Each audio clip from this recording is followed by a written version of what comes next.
नमस्कार दोस्तों, मैं रत्ना सिंह हमारे इस चैनल क्रैक हिंदी एग्जाम में आपका स्वागत करती हूँ। दोस्तों, आज हम हिंदी साहित्य का इतिहास जो आचार्य रामचंद्र शुक्ल द्वारा रचित पुस्तक है उसके कुछ 15 क्वेश्चन लेंगे। जो प्रथम संस्करण का प्रथम प्रकरण है, भाग 1 से लेंगे। तो इम्पॉर्टेंट 15 क्वेश्चन हमने लिया है और 2-3 पेज का हमने डीपली पढ़ा है। उसी में से हम क्वेश्चन आपको आज कराएंगे जो बहुत ही इम्पॉर्टेंट क्वेश्चन है। हमारे पास अभी इतना वक्त नहीं है कि हम इसको डीपली पढ़ा सकें, तो हम इसमें से वन लाइनर क्वेश्चन अभी आज 15 क्वेश्चन आपको देंगे जो बहुत ही इम्पॉर्टेंट है। जिसके पास बुक हो वो बुक में ये क्वेश्चन मिला सकते हैं कि यहाँ से दिया गया है, कहीं और से दिया गया है, लेकिन रिपीटेड क्वेश्चन है कि हर बार पेपर में ज़रूर आते हैं। तो अगर वीडियो आपको पसंद आता है तो प्लीज़ चैनल को लाइक शेयर सब्सक्राइब ज़रूर कर दीजिएगा। और ये बुक बहुत ही इम्पॉर्टेंट है। हमारे पास टॉपिक बहुत ज़्यादा है क्योंकि इस पेपर में कई टॉपिक आते हैं, जैसे 50% साहित्य और 50% व्याकरण के टॉपिक है। तो हमें सब लेके कवर करना है। हमारे पास टाइम अभी कम है क्योंकि जो परीक्षा का डेट है वो 15 दिसंबर से 15 जनवरी के बीच में होना संभव है। तो उस हिसाब से हम सारे टॉपिक को कवर करते हुए चलेंगे। इसकी वजह से हम वन लाइनर क्वेश्चन लेके आ रहे हैं। आज की वीडियो में 15 क्वेश्चन है जो बहुत इंपॉर्टेंट है। अगर वीडियो पसंद आता है तो क्वेश्चन को आप नोट डाउन करते चलिएगा। पहला क्वेश्चन आपका है, भाग 1 में जो पहला क्वेश्चन है, आचार्य रामचंद्र शुक्ल के अनुसार वीर गाथा काल की 4 साहित्यिक पुस्तकें हैं।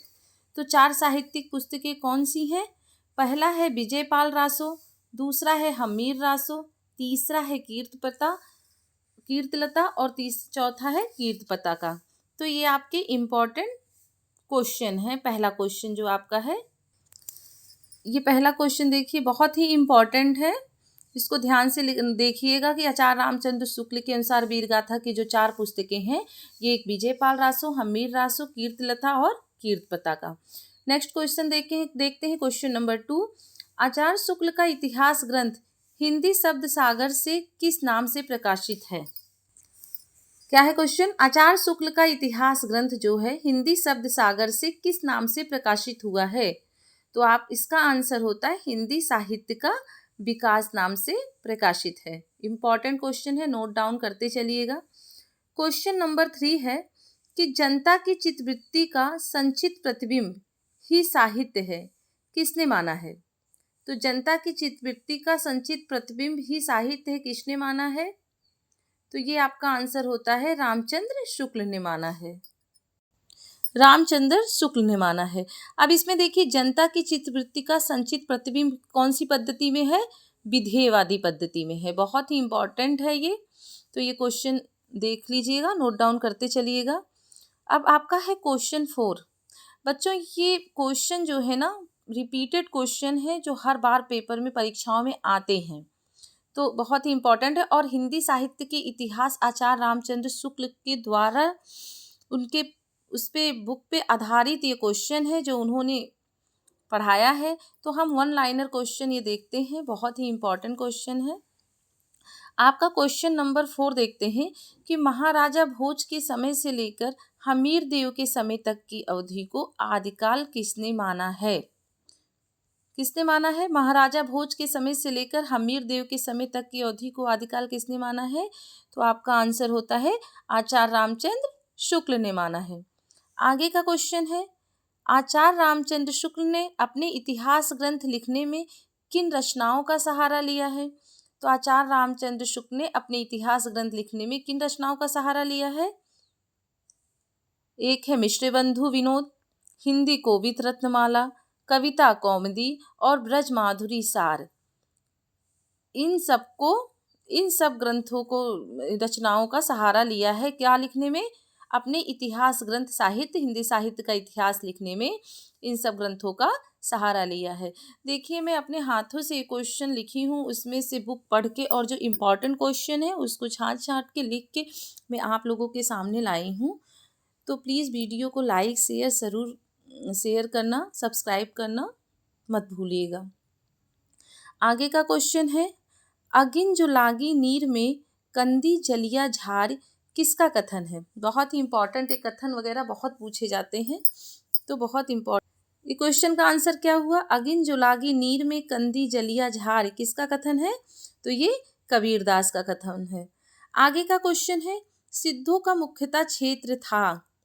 सिद्धों का क्षेत्र कहाँ से कहाँ तक था? तो हमने जो बुक में पढ़ा था कि सिद्धों का मुख्यतः क्षेत्र बिहार से असम तक था। आगे का क्वेश्चन है, लुहिप्पा का समय क्या है?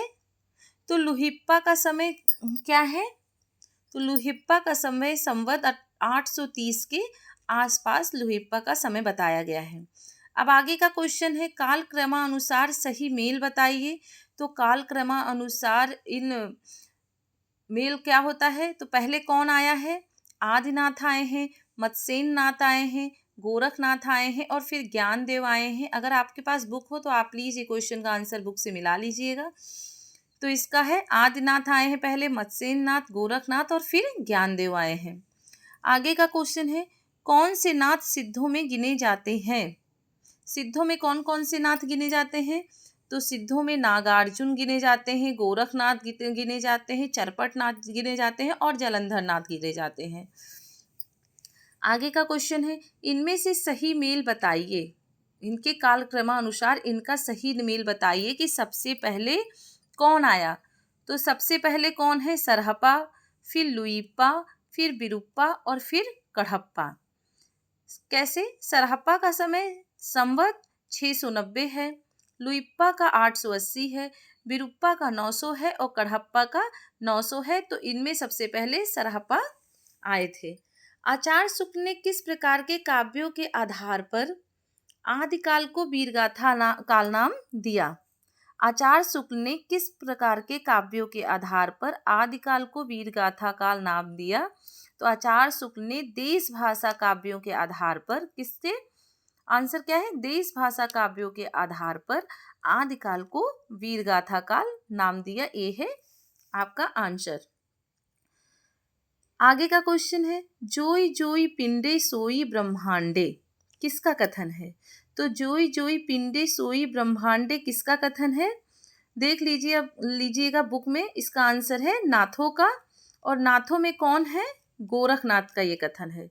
ये नाथों का कथन है, नाथों का मत है और गोरखनाथ का कथन है। आगे है, अवधूत मत या अवधूत संप्रदाय कहा जाता है। बहुत इंपॉर्टेंट क्वेश्चन है, ये पेपर में आए भी हैं आपके।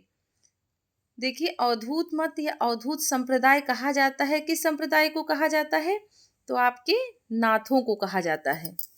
आगे का क्वेश्चन है, बालचंद विवंग भाषा दो नहीं लंगर द्विजन हासा।